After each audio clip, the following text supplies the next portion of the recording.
नारद जी महाराज टहलते टहलते और सुंदर स्थान दिखाई दिया, सुंदर गुफा दिखाई दी, सुंदर जलाशय दिखाई दिया, सुंदर हरे भरे पेड़ पौधे दिखाई दिए। नारद जी महाराज ने विचार किया कि महाराज यही तपस्या करने के लिए बैठे जाओ। नारद जी महाराज तपस्या करने के लिए बैठ गए, लेकिन चिंता किसको होती है? जो ज्यादा जप तप ध्यान साधना करते हैं महाराज।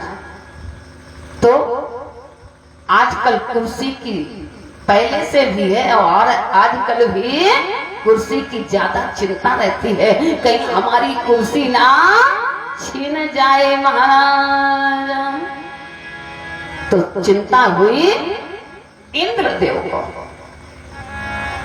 इंद्रदेव ने विचार किया नारद जी महाराज तपस्या में बैठ गए हैं, ये तो गड़बड़ हो रहा है। इंद्रदेव ने कामदेव को भेजा, जाओ जाकर के और नारद जी महाराज की तपस्या भंग कर दो। कामदेव गए, नारद जी महाराज की तपस्या भंग करने लग गए, लेकिन नारद जी महाराज टस से मसो नहीं हुए। कामदेव हाथ में पुष्प लेकर के पुष्प वृष्टि करने लगे। नारद जी महाराज से कहने लगे धन्य है महाराज, आपने तो काम को जीत लिया। नारद जी महाराज के नेत्र खुल गए प्रशंसा में।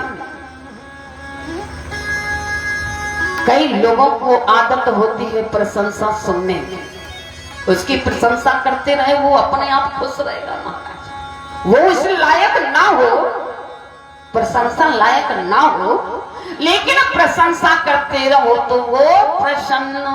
और ध्यान देना, जो व्यक्ति प्रशंसा में प्रसन्न होता है वो व्यक्ति कभी आगे बढ़ने वाला नहीं है, वो वहीं तक रहेगा। नारद जी महाराज की प्रशंसा में नेत्र खुल गए। नारद जी महाराज को वही कहा, अरे भोलेनाथ जी महाराज को तो काम को जलाना पड़ा था, लेकिन मैंने तो काम को जीत लिया।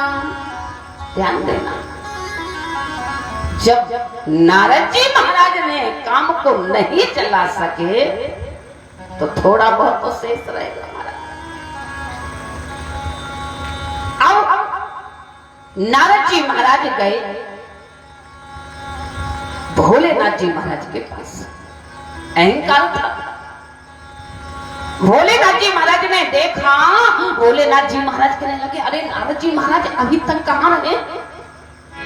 भोलेनाथ जी महाराज बोल रहे हैं लेकिन अभी जवाब नहीं मिल रहा। एक बार और कहीं तब मैया पार्वती जी कहने लगी अरे नारद जी महाराज अभी तक कहाँ रहे हो? मैया पार्वती की बात सुन करके कहने लगे अरे मैंने तो काम क्रोध लोभ मोह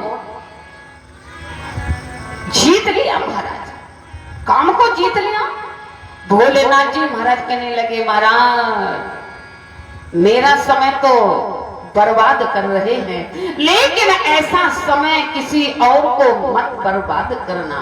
कहा राम कथा कहने वाले सुनने वाले आज काम चरित्र की बात कर रहे हैं महाराज, और खास तौर पर भगवान विष्णु के पास जाकर के ये चर्चा मत करना।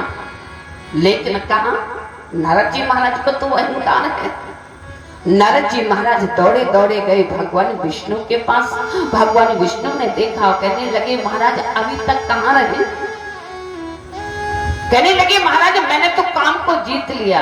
भगवान विष्णु कहने लगे महाराज काम को नहीं जीता, आपने तो काम क्रोध लोभ मोह सबको जीत लिया। ध्यान देना, जहां अहंकार है भगवान विष्णु समझ गए कि नारद जी महाराज अब गड़बड़ होने वाले हैं। अब वो बात समझ में नहीं आ रही भगवान के। जैसे नारद जी महाराज वहां से चलने लगे तो भगवान विष्णु ने 100 कोस जाकर के एक सुंदर नगर बसा दिया। आप सभी लोग जानते हैं इस कथा को। और राजा को स्थापित कर दिया। शीलनिधि नाम के राजा, उनकी बेटी विश्व मोहिनी। जैसे महाराज नारद जी तो घुमक्कड़ थे, पहुंचे। शीलनिधि नाम के जो राजा हैं, उन्होंने कहा महाराज मेरी बेटी का कल स्वयंवर होने वाला, मेरी बेटी का हाथ देख लें। अब सब माया का चमत्कार है महाराज, ध्यान देना। जैसे महाराज अहंकार था, मैंने काम क्रोध लोभ मोह सबको जीत लिया, लेकिन नारद जी महाराज जैसे विश्व मोहिनी का हाथ देखा, महाराज बड़ी सुंदर रेखाएं, आपकी बेटी बहुत अच्छी बड़ी गुणवान है महाराज। ऐसी रेखाएं जो आपकी बेटी का वर्ण करेगा, 14 भुवन का मालिक होगा, अजर अमर होगा। होगा नहीं, नारद जी महाराज के मन में भाव की हो जाएगा तो मैं ही न वर्ण कर लो भाई, 14 भुवन का मालिक हो जाऊंगा, अजर अमर हो जाऊंगा। लेकिन इसके लिए सुंदरता की आवश्यकता है। महाराज स्मरण किया भगवान विष्णु का। जैसे स्मरण किया भगवान विष्णु, सीता राम हो गए। क्या बात है नारद जी महाराज, कहने लगे महाराज मुझे सुंदर स्वरूप की आवश्यकता है आपके। अब भगवान विष्णु तो जानते ही थे कि मैंने यदि सुंदर स्वरूप दे दिया तो नारद जी महाराज बिगड़ जाएंगे, क्योंकि यदि भक्त बिगड़ता है तो किसको चिंता होती है? भगवान को होती है। बेटा बिगड़ता है तो पिता, और शिष्य बिगड़ता है तो गुरु को चिंता होती है। बेटा यदि अच्छा निकल आया, बेटा बेटी, तो उस माता पिता